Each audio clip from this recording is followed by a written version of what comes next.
Good morning, dear hearts. Okay, day 3, or some would say 4 or 2, I'm not really sure, of this last perfect lesson, 361 to 365. This holy instant would I give to you.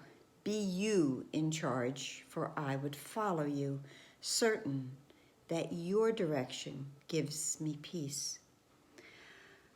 So today, I'm going to actually move into what comes after this last lesson, which is the epilogue. And just for 2 of the paragraphs today, 2 tomorrow, and then 2 on December 31st to complete this beautiful, beautiful spiritual manuscript that we have studied and allowed into our life this year.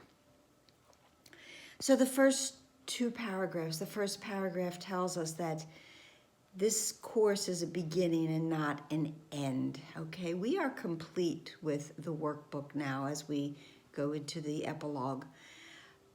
So it is the end and it is the beginning, actually, because it is the beginning of how we will live our lives and view the world around us with different eyes in a different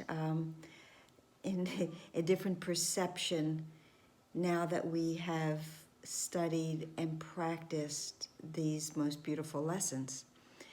So we're going to just, as I said, review or explore these 2 paragraphs. And we're being told that we have guidance. We have divine protection. It's always here at our ready. To any perceived problem that we might believe in for the moment, it has already been resolved. But I say resolved because it was already solved, because the problem wasn't real to begin with. It was a perception of a problem. So upon our awareness of the problem, it has been resolved. And any uncertainties that we may encounter,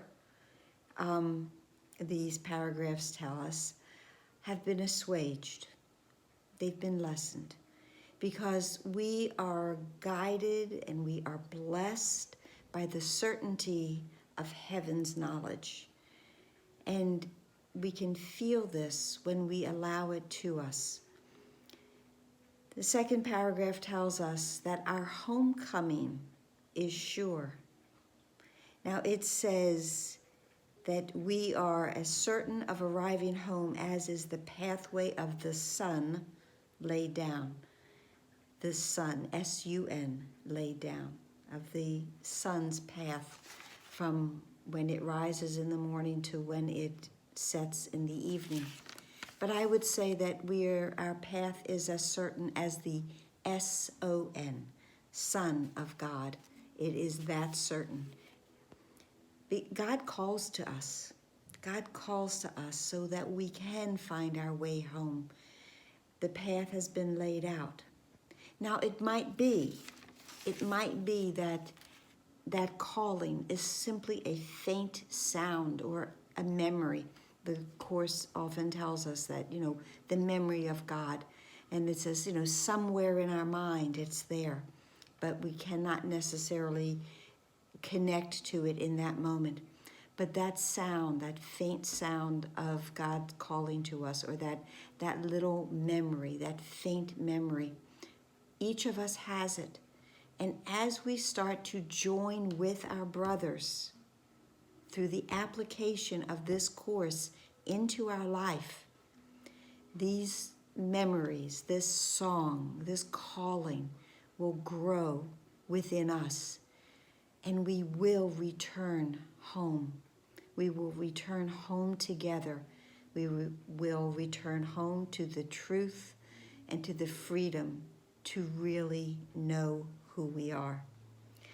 And the last line, 2 lines actually, of the second paragraph say, His is the voice for God and also yours, and thus He speaks of freedom and of truth.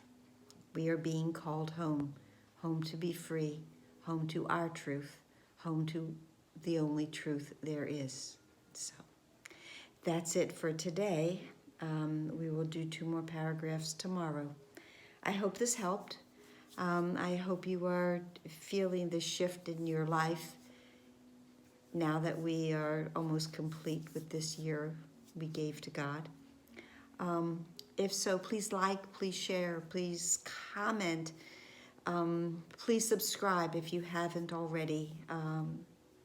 And I would love to get to 125 subscribers before December 31st. It's simply a request. Please know you are loved. Namaste.